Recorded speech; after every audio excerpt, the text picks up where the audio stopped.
इसी मुद्दे पर करेंगे चर्चा। कुछ खास मेहमान मेरे साथ में जुड़ गए हैं। निरंजन पोद्दार जी मेरे साथ में जुड़ गए हैं, राजनीतिक विश्लेषक हैं। शुरुआत में करना चाहूंगा निरंजन पोद्दार जी आपसे, खून की आखिरी बूंद तक लड़ेंगे, पुरानी मस्जिदों के कागज कहां से लाएंगे, हमें कुर्बानी के लिए तैयार रहना होगा। क्या आपको नहीं लगता कि जिस तरह की बयानबाजी की गई थी वक्फ बिल को लेकर के, उसी की वजह से जो मुर्शिदाबाद में हुआ है वो सब देखने को मिल रहा है?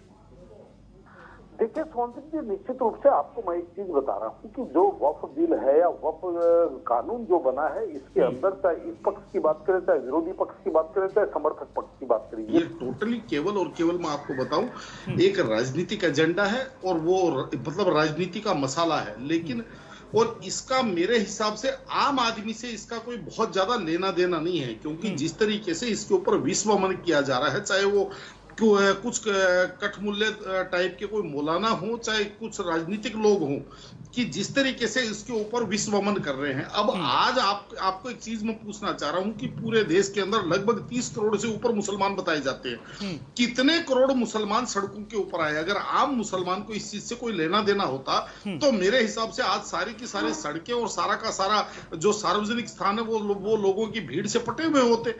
लेकिन वास्तविकता है कि एक आम व्यक्ति अपनी रोजी रोटी की चिंता करता है, एक आम व्यक्ति अपने घर परिवार की और अपने बच्चों के भविष्य की चिंता करता है, चाहे वो मुसलमान हो, चाहे वो हिंदू हो, चाहे वो किसी भी समाज का व्यक्ति हो। ये जो कुछ हुड़दंगी लोग जो हर समाज के अंदर आपको पाए जाते हैं और कुछ इस प्रकार के जो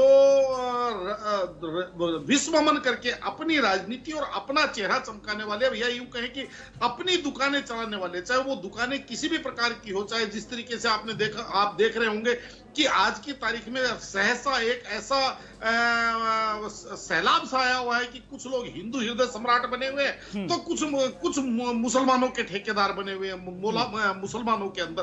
तो इस तरीके से आज, लेकिन अब आश्चर्य तब होता है सोहन सिंह जी कि जब ये लगता है कि हम आज देखिए पूरा विश्व देखिए आज कहां एआई की बात कर रहा है, कहां आज पूरा विश्व जो है वो अगले तकनीक के अगले चरण में जाने की बात कर रहा है। और एक तरफ हम भारत के अंदर हम क्या देख रहे हैं? भारत के अंदर हम देख रहे हैं कि आज भी कभी 15वीं ईस्वी की बात हो जाती है, कभी 16वीं ईस्वी की बात हो जाती है, कभी महाराणा सांगा की बात हो जाती है, कभी किसी चीज की बात, यानी कि आज भी भारत जो है वो अतीत की तरफ बढ़ रहा है। मैं तो ये कहता हूं कि हम अपने जो हमारा इतिहास रहा है उस इतिहास के ऊपर विवाद ना करके और इन चीजों के ऊपर विवाद ना करके अगर हम आने वाला इतिहास लिखने की तरफ अगर देश आगे बढ़े तो उसके अंदर क्या आपत्ति है? उसके अंदर वो कितना सुखद परिदृश्य होगा।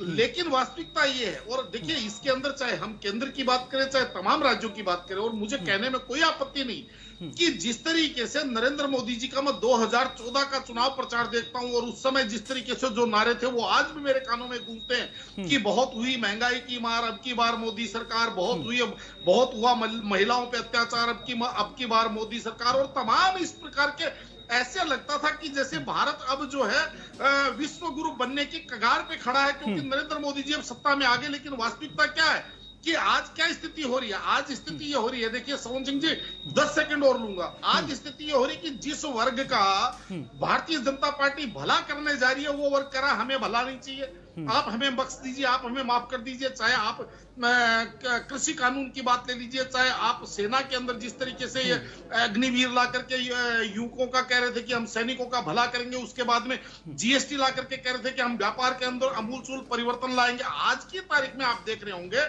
कि एमएसएमई यानी कि मध्यम और लघु किस्म के जो व्यापार है वो अपनी सर्वाइवल के लिए संघर्ष कर रहे हैं। तो कहने का तात्पर्य ये है कि कम से कम मेरे हिसाब से आपको जिस वर्ग के लिए जो आप काम कर रहे हैं उस वर्ग को भरोसे में लेकर के उसके साथ सलाह मशविरा करके अगर कोई काम करते हैं तो ना आपका विरोध होगा और उसका मेरे हिसाब से ज्यादा पारितोषिक मिलेगा, ज्यादा लाभ मिलेगा। ठीक है निरंजन जी, आपके पास मैं आना चाहूंगा। वक्फ संशोधन कानून को लेकर के जो आरोप लग रहे हैं, विपक्ष कह रहा है कि बीजेपी ध्रुवीकरण की राजनीति कर रही है, बीजेपी कह रही है कि जो विपक्ष है वो तुष्टीकरण की राजनीति कर रहा है, जो लड़ाई है वो ध्रुवीकरण वर्सेस तुष्टीकरण की नजर आ रही है। आपसे मैं समझना चाहूंगा, बिहार में चुनाव है, अगले साल पश्चिम बंगाल में भी चुनाव होने हैं, क्या सचमुच इसमें नेशनल इंटरेस्ट आपको नजर आता है या फिर बीजेपी का इंटरेस्ट नजर आता है? क्योंकि इस तरह की बातें भी लगातार सामने आ रही हैं। अब देखिए सोहन सिंह जी, आपको ये चीज समझनी चाहिए कि भारतीय जनता पार्टी का राजनीतिक ईंधन क्या है। राजनीतिक ईंधन उसका ध्रुवीकरण ही तो है। और दूसरी तरफ अगर विपक्ष की बात करें, चाहे ममता बनर्जी की बात करें, तब चाहे तमाम पार्टियों की बात करें, उनका जो राजनीतिक ईंधन है वो तुष्टीकरण है। और इसके अंदर ये मुस्लिम समाज को समझना पड़ेगा कि ये मुस्लिम समाज एक तरह का टेनिस बॉल की तरह इस्तेमाल हो रहा है, क्योंकि इधर से ममता बनर्जी शॉट खेल रही है, उधर से भारतीय जनता पार्टी शॉट खेल रही है। अब स्कोर या तो विपक्ष का हो रहा है या स्कोर भारतीय जनता पार्टी का हो रहा है, लेकिन जो वास्तव में जो देश का मुसलमान है वो टेनिस बॉल की तरह पिटा जा रहा है, क्योंकि उसको दोनों तरफ से चोट पड़ रही है। और इसमें कोई संदेह नहीं, लेकिन वास्तविकता क्या है, मैं एक चीज आपको पूछना चाह रहा हूं सोहन सिंह जी। जिस तरीके से अभी यहाँ पे चर्चा चल रही थी, थोड़ा सा मुझे इस चीज की बड़ा आश्चर्य लगता है कि राम राज्य की बात करने वाले और अध्यात्म की बात करने वाले, सांस्कृतिक राष्ट्रवाद की बात करने वाले, और जिसको कहते हैं विश्व गुरु की बात करने वाले, ऐसे विश्व गुरु बनता है। विश्व गुरु जो वो देश बनता है जिस देश की जनता और सरकार दोनों के अंदर बहुत बड़ा समन्वय हो, दोनों के अंदर बहुत बड़ी एक परस्पर भरोसा हो। लेकिन आज की तारीख में हो क्या रहा है? आज की तारीख में ये हो रहा है कि जिस वर्ग के लिए सरकार कोई कानून बना रही है, वो वर्ग कहीं ना कहीं आंदोलित होता है, वो वर्ग कहीं ना कहीं उद्वेलित होता है, सड़कों पे आता है। चाहे जैसे मैंने उदाहरण दिया आपको, चाहे जीएसटी की बात करें, चाहे कृषि कानूनों की बात करें, चाहे वक्फ कानून की बात करें। सरकार भोर सुबह 4 बजे तक संसद के अंदर एक ही बात कहती रही कि ये पसमानदा मुसलमानों के लिए भलाई लाभदायक रहेगा, ये गरीब मुसलमानों के लिए लाभदायक करेगा। लेकिन आप ये देखिए कि जिनका सरकार जिनका लाभ कर रही है, वो कह रहे हैं कि हमें लाभ नहीं चाहिए, हमें तो हाथ जोड़ दिया, हमारे को आपने जितना आपने हमारा फायदा किया, जितना आपने हमारा भला किया, हम उतने में संतुष्ट हैं, आप हमारा भला और मत कीजिए।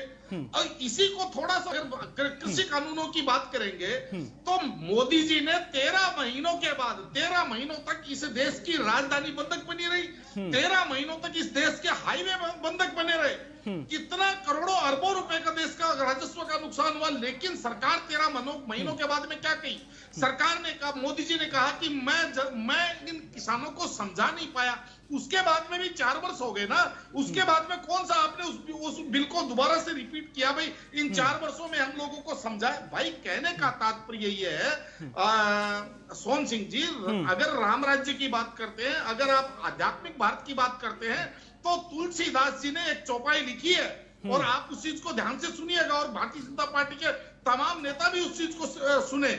और वो चौपाई है कि जा सुराज प्रिय प्रजा दुखारी, सो नृप अवश्य नरक अधिकारी। जिस राजा के राज्य के अंदर अगर प्रजा दुखी है, तो वो राजा नरक का अधिकारी है। और यहाँ पे आप देखेंगे आज जिस तरीके से ये कहा जा रहा है कि अपने पूंजीपति मित्रों को, क्या पूंजीपति को मित्रों को लाभ नहीं पहुंचाया जा रहा? अगर आप बात करेंगे, मैं आज थोड़ा सा वक्फ कानून से भी थोड़ा सा हटकर के बात करता हूं। आप देखिए, आज जीएसटी से पहले वैट व्यवस्था थी, उससे पहले सेंट्रल सेल्स मतलब सीएसटी व्यवस्था थी, उस सेल्स टैक्स व्यवस्था जिसको बोलते हैं। हर व्यवस्था के अंदर जो मझोले और छोटे व्यापारी हैं, उनके बीच में, और जो कॉर्पोरेटर, जो बड़े जो औद्योगिक घराने और बड़े व्यापारी घराने, उनके बीच के अंदर एक गैप डाल करके सरकार रखती थी। और अब जीएसटी के अंदर आप ये मान के चलिए, 1 रुपए का जो व्यापार करने वाला है और 1 लाख करोड़ का व्यापार करने वाला है, दोनों को एक ही अखाड़े में उतार दिया। एक तरह का आप ये समझ लीजिए, 20 किलो के पहलवान को 60 किलो के पहलवान से लड़ा दिया। तो क्या पूंजीपति मित्रों के लिए काम नहीं हो रहा? आज देश के अंदर असमानता उत्पन्न नहीं हो रही है सोहन सिंह जी।